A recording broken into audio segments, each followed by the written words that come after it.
Assalamualaikum warahmatullahi wabarakatuh. Perkenalkan, nama saya Umi Aziza dari Prodi Pendidikan Sejarah.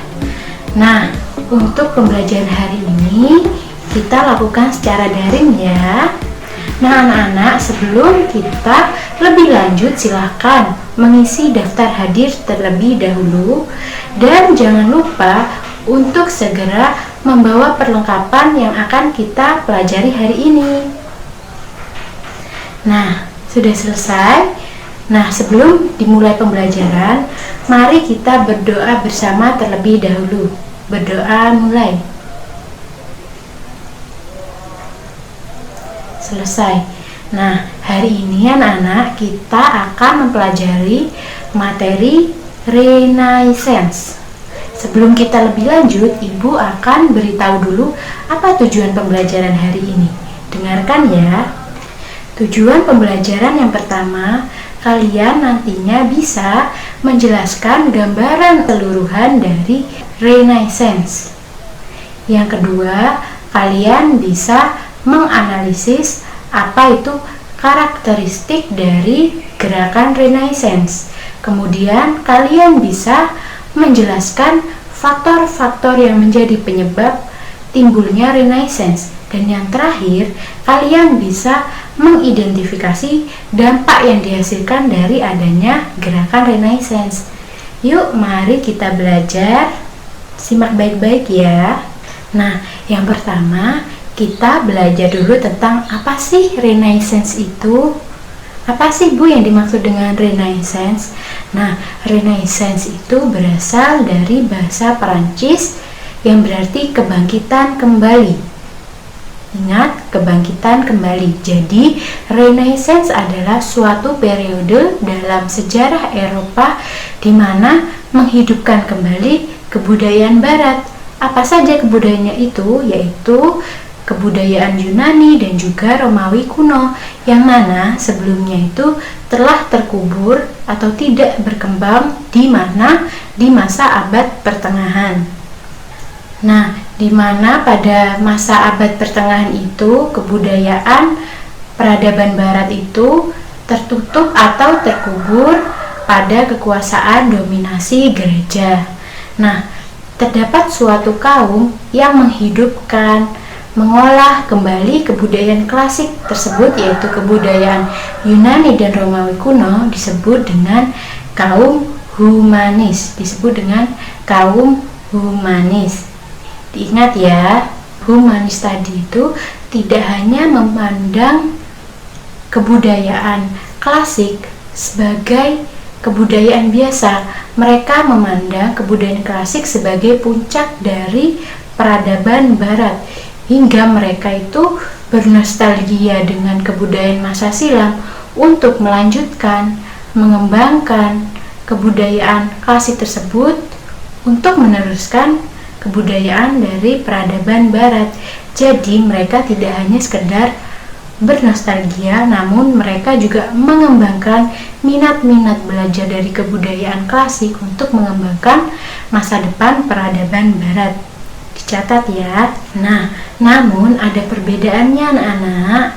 Jadi jika zaman klasik itu lebih menekankan pada manusia merupakan bagian dari alam atau suatu negara atau negara kota, merupakan bagian dari alam atau polis atau yang biasa disebut dengan negara kota. Sedangkan untuk humanisme Renaissance itu menekankan pada subjektivitas, bahwasannya manusia itu bukan sekedar umat manusia, namun mereka itu merupakan individu-individu yang unik, bebas, untuk mampu berbuat sesuka mereka untuk mencari kebahagiaan sendiri untuk di dunia ini. Nah, diingat ya perbedaannya. Nah, ada juga loh tokoh-tokoh yang terkenal pada gerakan Renaissance ini. Tokoh humanisnya itu seperti ada Petrarca, ada juga Erasmus, ada juga Rabelais, Kemudian ada tokoh humanis juga yang terkenal bernama Thomas More. Nah, ada juga tokoh yang bernama Cervantes.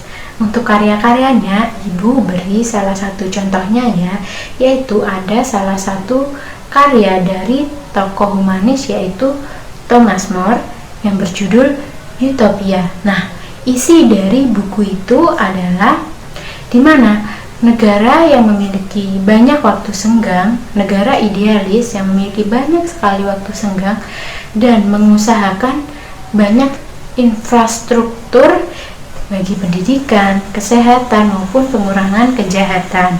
Nah, yang kedua kita akan belajar mengenai karakteristik dari gerakan Renaissance dan humanisme.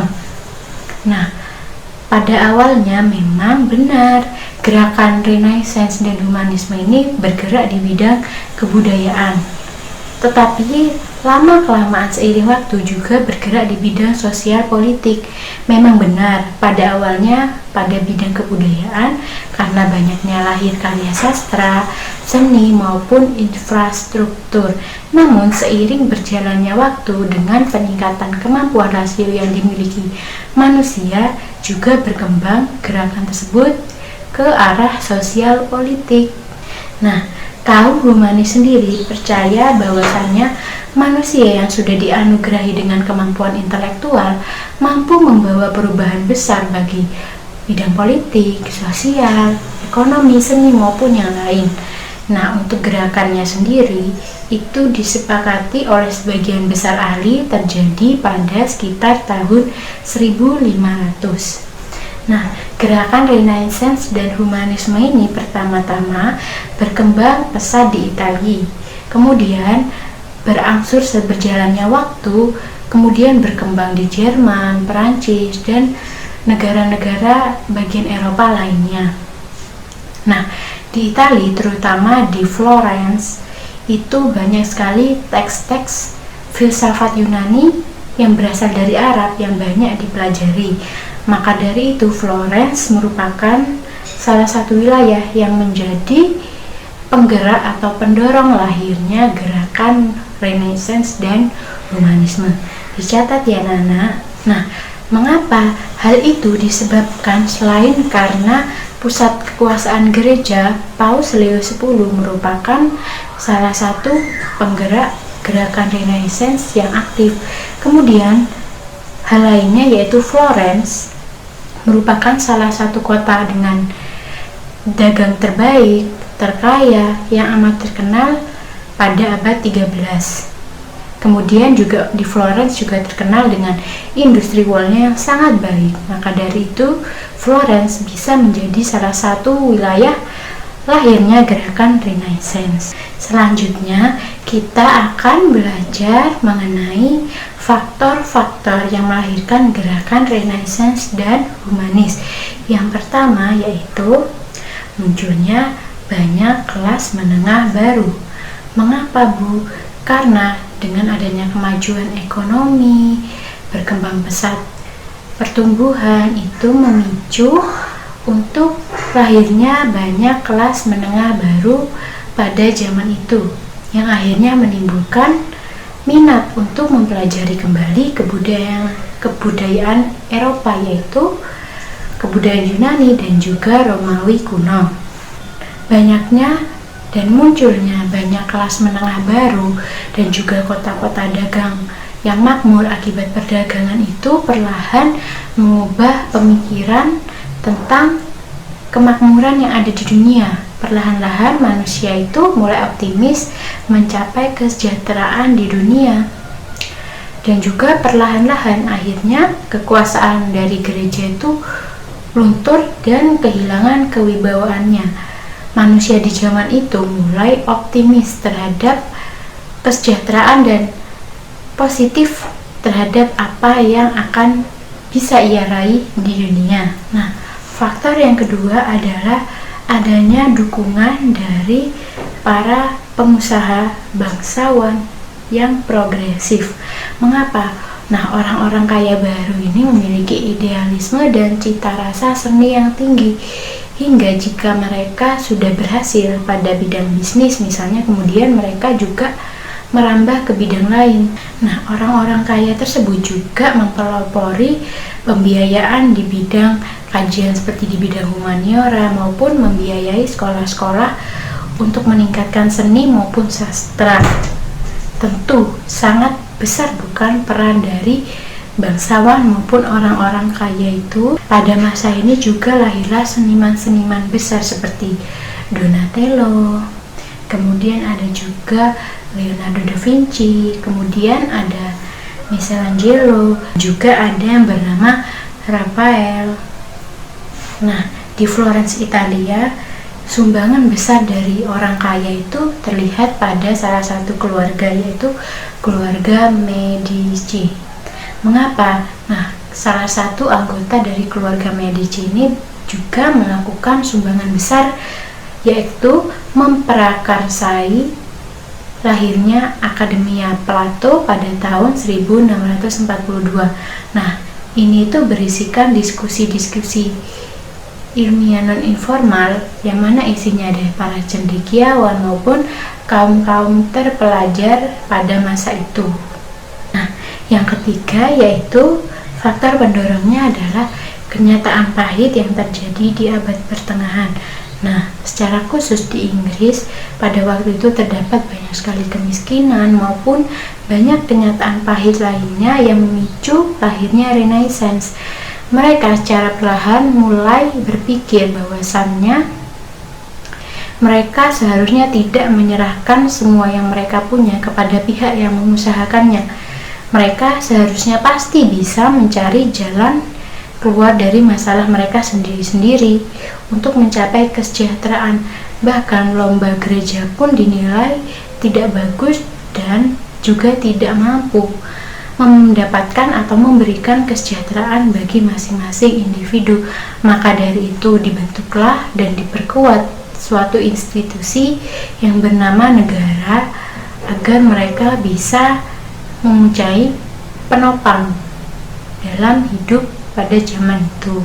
Nah, maka dari itu untuk pertama kalinya mereka mampu merefleksikan dirinya termasuk dirinya sendiri agar tidak terpengaruh oleh otoritas-otoritas yang mengiming-imingi untuk mendapatkan atau memberikan kesejahteraan bagi tiap-tiap orang, dan juga untuk membongkar praktik-praktik yang telah membelenggu potensi kemanusiaan sebelumnya. Nah, inilah yang kemudian melahirkan adanya hak, martabat manusia, otonomi individu, dan juga kebebasan. Nah, faktor pendorong yang terakhir adalah jatuhnya kota Konstantinopel pada tahun 1453. Nah, mengapa? Karena jatuhnya kota Konstantinopel pada tahun 1453 di tangan dinasti Ottoman secara tidak langsung melahirkan Renaissance. Mengapa? Karena dengan jatuhnya Konstantinopel, para cendekiawan, orang-orang pintar yang bekerja di perpustakaan Konstantinopel perlahan menyingkir ke Eropa dengan membawa karya-karya maupun literatur-literatur. Nah, alhasil, minat untuk mempelajari kebudayaan Yunani dan Romawi kuno itu meningkat pada orang Eropa yang sudah kedatangan para cendekiawan dari kota Konstantinopel itu tadi. Yang terakhir, kita akan membahas tentang dampak dari adanya gerakan Renaissance dan humanisme. Jika ada sebab, pasti ada akibat, bukan? Nah, yang pertama, kita akan bahas tentang dampak di bidang sosial budaya. Nah, semangat akan perubahan, terutama sikap positif terhadap penekanannya pada kebebasan individu itu menjadi pondasi lahirnya suatu sekularisme di Eropa. Nah, Bu, apa sih yang dimaksud dengan sekularisme? Nah, sekularisme ini suatu gerakan memisahkannya agama dengan politik. Jadi, tidak ada lagi campur tangan agama maupun politik. Jadi, mereka harus sendiri-sendiri, bukan secara bersatu itu tidak. Jadi mereka menginginkan adanya terpisahnya agama dengan politik, yaitu sekularisme. Nah, sejak era Renaissance sebenarnya suatu gerakan ingin memisahkan antara campur tangan gereja dengan politik itu sebenarnya sudah ada.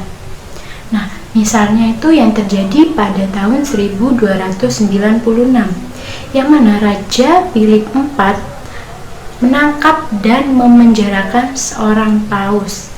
Nah, yang terakhir kita akan bahas dampak dari gerakan Renaissance di bidang ekonomi dan juga di bidang politik, ekonomi politik. Nah, tidak dapat dipungkiri bahwasannya sejak ada gerakan Renaissance dan humanisme ini, peran gereja itu lama-lama mudar atau luntur seiring berjalannya dan terus adanya gerakan Renaissance.